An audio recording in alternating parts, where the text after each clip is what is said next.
Thank you very much, and thank you for inviting me here to address this extraordinary conference of ideas.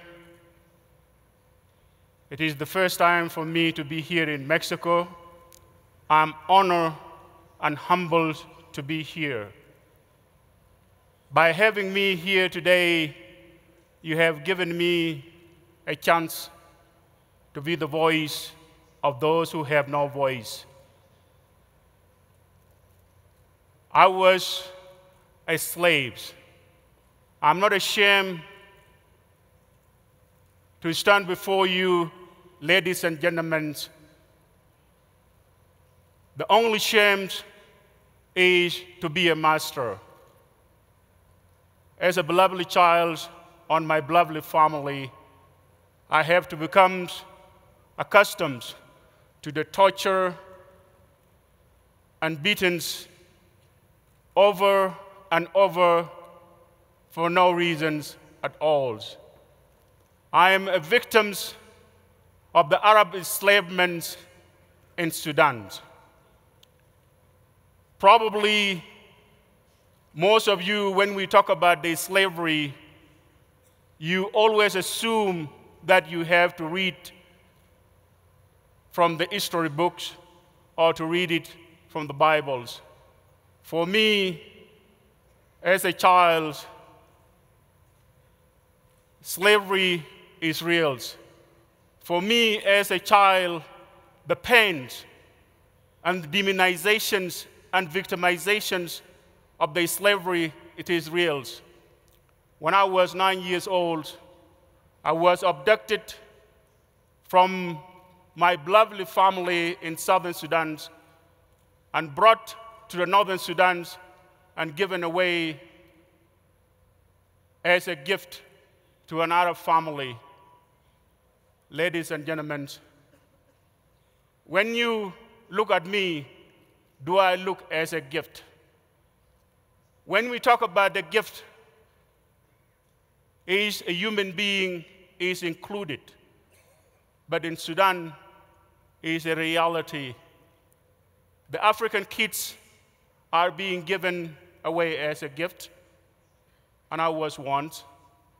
African kids are being sold into the slavery even for $10.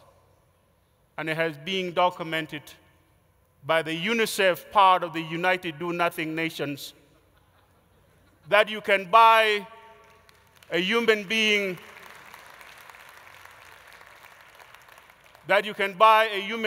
in Sudan for $10. Of course, most of you would have thought something would have been done about it, but who cares? These are abid, infidels. This is what my people are being called. When Southern Sudanese being slaughtered by the Arab government in Khartoum, nobody have done anything about it. 3.5 million of them was slaughtered. 7 million of them was forced to the exile, forced exiles by the government. Hundreds of thousands of Southern Sudanese was taken into the slavery, and probably, I assume, some of you knows what has taken place into that country that led to Sudan to be divided into two countries today. Thank God for that. Of course, you have to wonder and ask yourself, at the age of 9, in which I was being taken into the slavery, you have to ask yourself, then what do you have to do? And it is an honest question to any human beings. I was forced to do the works that used to be done by the donkeys, carrying water from the river Niles into the houses, because in that village where I was being kept as a slave, they don't have running water. For that family, since they have a slave in that house, then the donkeys, which always do the job, is no longer needed. And that job is mine.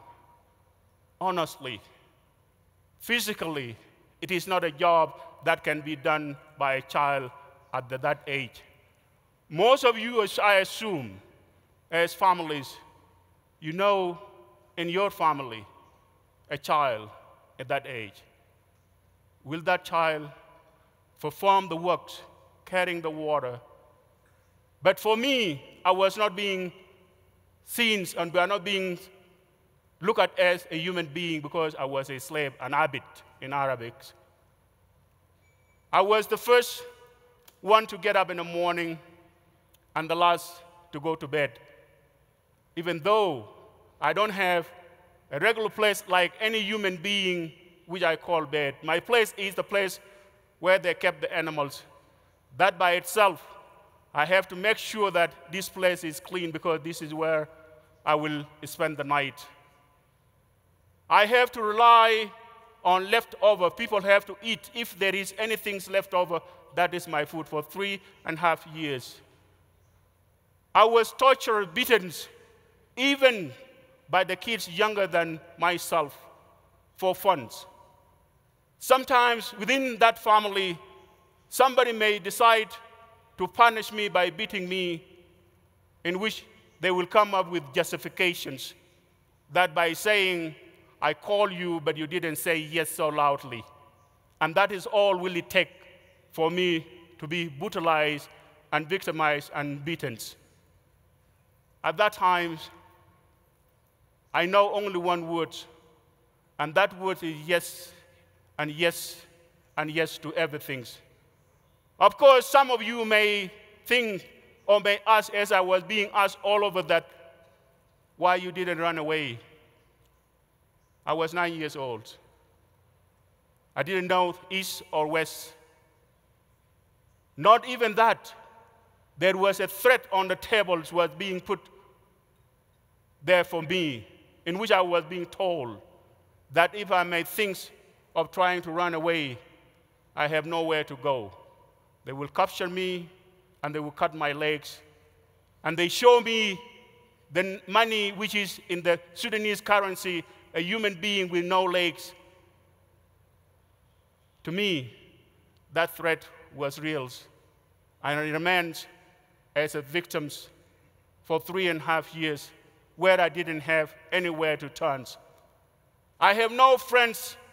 Even I was not even allowed to interact with the kids in my age. My friends is my patience. And my hope in God, assuming tomorrow will be better than today.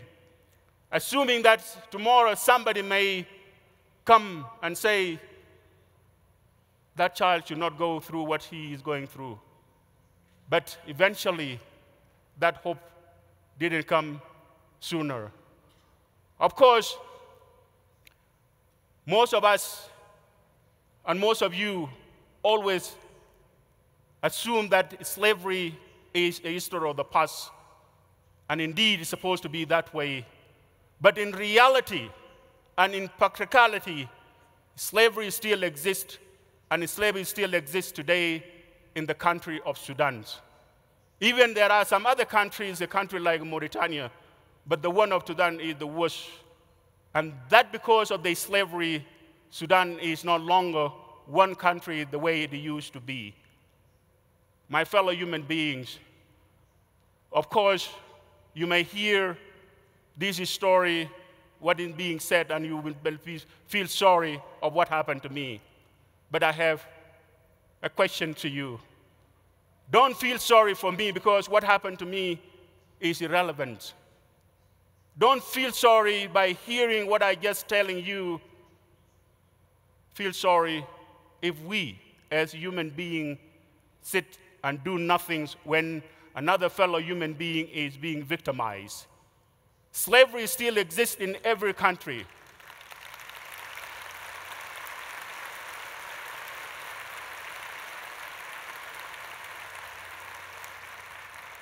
Slavery still exists in every country. In Sudan, in Mauritania, in even Bangladesh, in Sri Lanka, and even here in Mexico. Slavery today comes in different forms. Some of them you may not see it when another person being victimized. There are those whom are now taking others for their advantage by using them as sex slaves. Thank God, last Monday, Holy Father did urge you and did urge the world. I'm talking about Pope Francis. And he said, and I quote, "Let us step up and fight against the modern days form of slavery." That was the Pope. Today, I'm asking you, by hearing what I'm telling you, don't feel sorry about me. Let's join Holy Father and do some things. Let's join hands together and be the voice of those who have no voice. Let's join hands together and speak on behalf of those who cannot speak for themselves. Let's join hands together as a global human beings and fight for those whom are victimized and try to lift them up when they are down and being victimized by those who look themselves as vulture when taking somebody who is weak and use them the way the sex slave is going on today, and the slavery in a different form, because the slavery we talk about today is no longer being conducted the way the slavery used to be. Slavery comes today in different form. And I'm here as a victim, as a living proof of what happened to my country. Of course, I don't want to talk about what happened to me, because I'm no longer a slave. I'm a free man, living in a free nation and talking to the free peoples like you today. If you think